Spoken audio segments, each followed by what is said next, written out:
안녕하세요. 저는 편의점업계 현직자 그리고 점포도 운영하고 있는 편선생이라고 합니다. 편의점 창업을 희망하시는 예비 점주님들과 기존 점주님들께 도움이 되고자 영상을 찍었습니다. 오늘은 편의점 매매 또는 인수 시 적정 권리금은 이라는 주제를 가지고 이야기해 볼까 합니다. 그럼 가시죠. 먼저 권리금에 대해 잠깐 말씀드리겠습니다. 권리금은 영업권리금, 시설권리금, 그리고 바닥권리금 이렇게 세 가지로 나누어 볼 수 있습니다. 편의점이 아닌 다른 가게들을 기준으로 저의 생각을 말씀드리겠습니다. 첫째, 영업권리금입니다.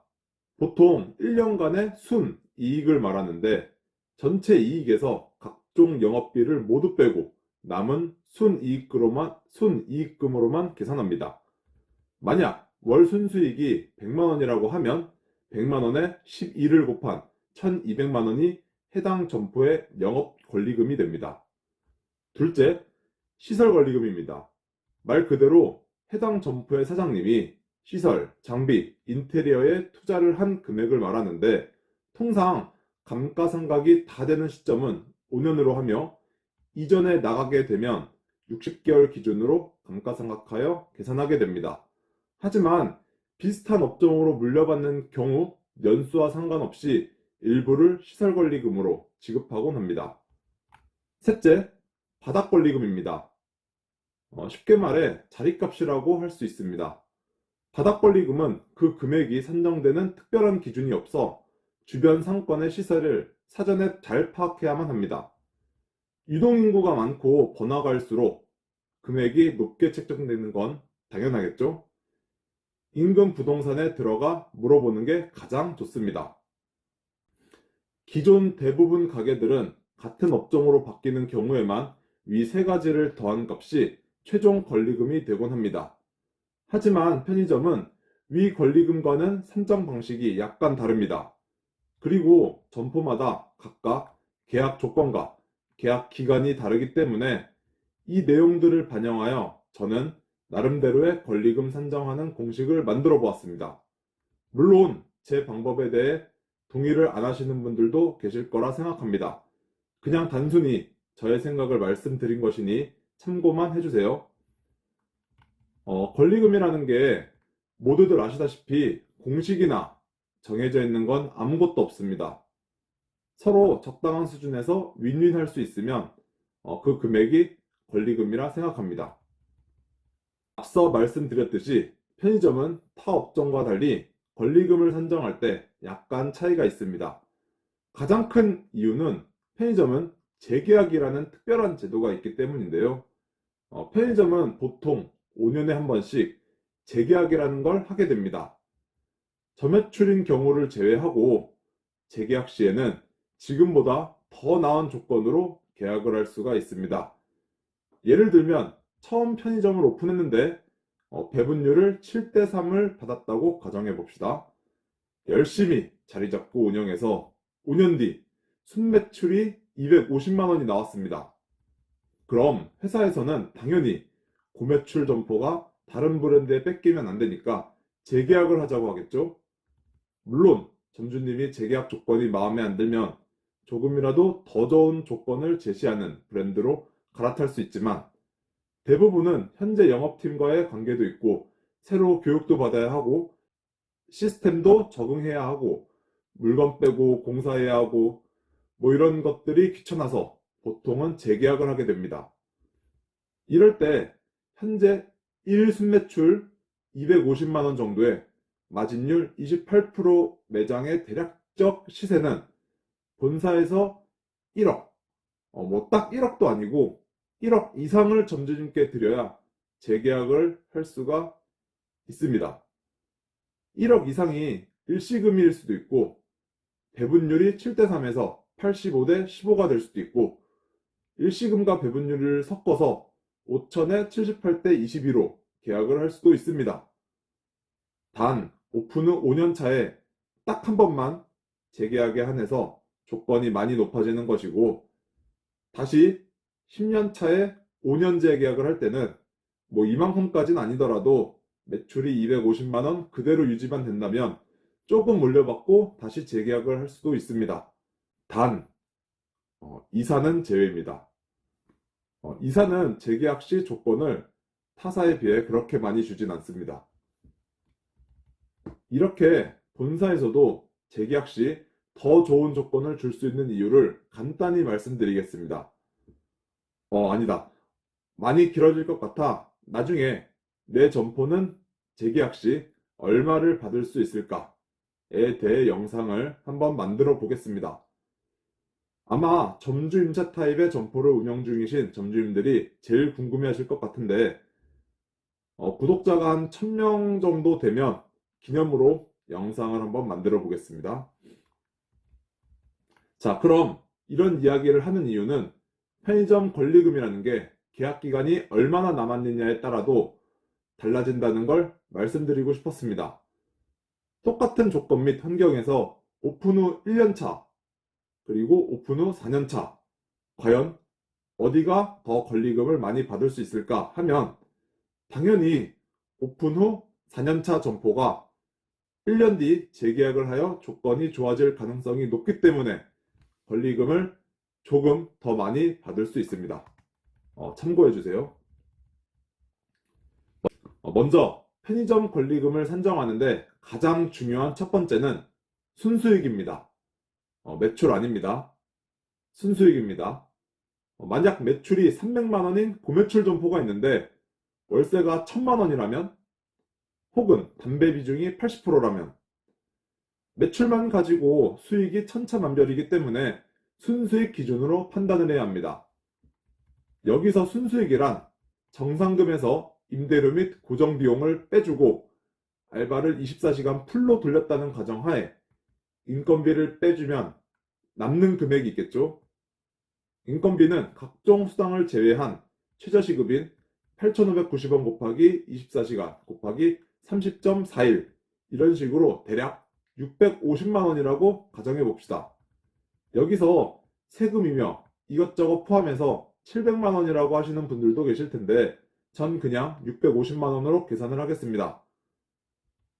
정상금에서 임대료, 인건비 등 이것저것 다 뺀 금액을 순수익이라고 하고, 순수익이 0원이 된다면 권리금은 2천만 원 이하 정도가 적당하다고 생각합니다.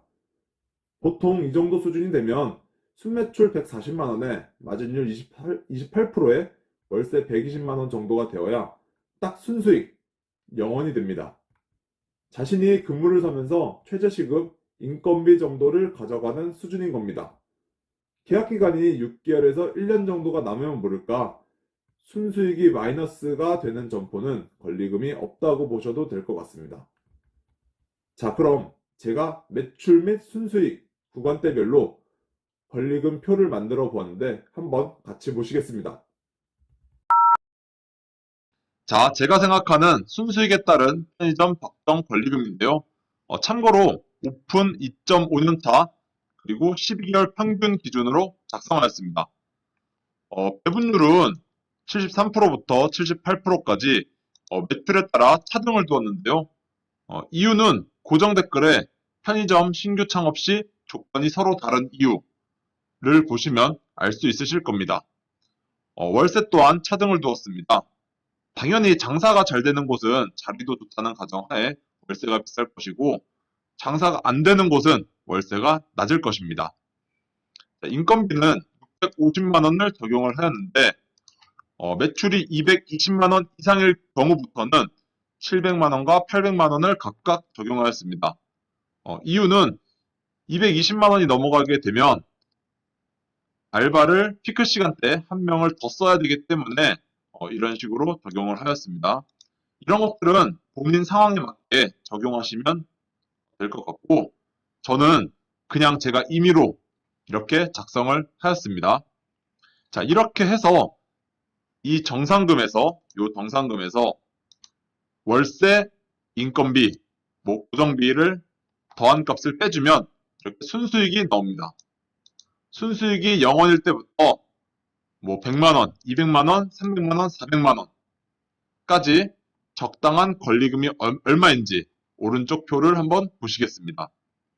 먼저 공식은 순수익 곱하기 12개월 혹은 18개월 더하기 2천만 원. 이게 180만 원까지 이렇게 적용을 하고 200만 원 이상일 경우에는 순수익의 24개월 이상 더하기 2천만 원을 적용하게 됩니다. 먼저 순수익이 0원일 경우 적정 권리금은 최대 2천만 원이라고 생각합니다. 그리고 순수익이 40만 원일 경우는 2,500만 원이 될 거고 100만 원일 경우 3,300만 원이 적당하다고 생각합니다. 하지만 200만 원일 경우는 5,500만 원으로 급격하게 상승을 하였는데 이때는 순수익의 18개월을 곱하였습니다. 매출 200만 원일 경우 순수익이 약 300만 원 정도가 나오는 편의점은 적정 권리금이 9천만 원으로 역시 또한 거의 2배 가까이 급격하게 뛰게 됩니다. 이때는 순수익의 24개월을 곱하게 됩니다. 사실 순수익이 360만 원이나 400만 원 이상부터는 거의 부르는 게 값이 됩니다. 저는 그냥 27개월과 30개월을 곱하였는데 사실 부르는 게 값이 되는 이유는 아까 설명드렸듯이 재계약 때문입니다. 재계약이 이미 되어 있고 이미 받을 대로 다 받은 상태에서 더 이상 조건 상승이 없을 경우 현재 제가 여기서 적은 권리금보다 낮게 책정이 되어야 될 겁니다. 저는 오픈 후 2.5년차 기준으로 작성을 하였고 보증금이나 본사투자금, 바닥 권리금을 제외한 순수 편의점 권리금만 다루어 보았습니다. 어쨌든 적정 권리금은 2천만 원부터 1억 한 4, 5천까지 되는데 사실 200만 원 이상부터는 정말 부르는 게 값이라서 아마 협의를 잘 하셔야 될 것 같습니다. 잘 보셨나요? 이렇듯 양도양수, 즉 인수하는 경우는 매출, 정산금이 정확히 나와 있어 순수익을 계산해 볼 수 있지만 개인 편의점이나 마트, 음식점, 옷가게 등을 편의점으로 바꿀 때 권리금을 어떻게 산정해야 할지 잘 모르실 수도 있습니다. 계산 방법은 해당 자리가 편의점으로 바뀌었을 경우 매출이 얼마나 나올까를 예상하신 다음 순수익을 따져보아 권리금을 대략적으로 책정하게 되며 여기에 바닥 권리금이 있다면 추가로 해서 책정을 하게 됩니다. 앞으로 담배거리 100m 변경으로 인해 편의점 오픈이 점점 갈수록 힘들어지고 아마 좋은 자리는 누군가가 다 차지하고 있기 때문에 기존 점포들의 권리금이 점점 올라갈 것으로 생각됩니다. 편의점 회사들도 이를 잘 알고 있습니다. 현재는 코로나로 인해 사정이 좋진 않지만 이후에 사정이 좀 나아지고 전국이 담배거리 100m로 변경되어 오픈을 많이 할 수 없는 상황이 올 수밖에 없을 텐데 이젠 점포를 뺏고 뺏기는 싸움이 되어 조건 경쟁이 과열될 것으로 생각이 됩니다. 점주임차 타입의 고매출 점주님들 정말 부럽습니다. 오늘은 편의점 순수익에 따른 적당한 권리금은 얼마일까에 대해 알아보았는데요. 다시 한번 말씀드리지만 권리금이라는 건 정해져 있지 않고 양도자와 양수자가 너무 터무니없는 금액이 아니고 서로 적당한 금액이라 생각하면 계약을 하는 거라 제가 여기서 왈가왈부하는 것도 참 웃긴 일이라 생각합니다. 편의점을 하고 싶은데 신규 오픈이 걱정되시는 분들은 적당한 권리금을 투자하여 양도양수로 수익이 확실한 편의점을 인수하는 게 가장 좋은 방법이라 생각합니다. 제가 고정 댓글에 편의점 양도양수 시 확인해야 할 8가지 꿀팁 영상을 올려놓았으니 참고해 주시고 이번 영상은 그냥 정답이 아니라 그냥 참고만 해주시고 서로 협의를 잘 하셔서 윈윈 할 수 있는 계약이 되었으면 좋겠습니다. 지금까지 편선생이었습니다. 시청해 주셔서 감사드립니다.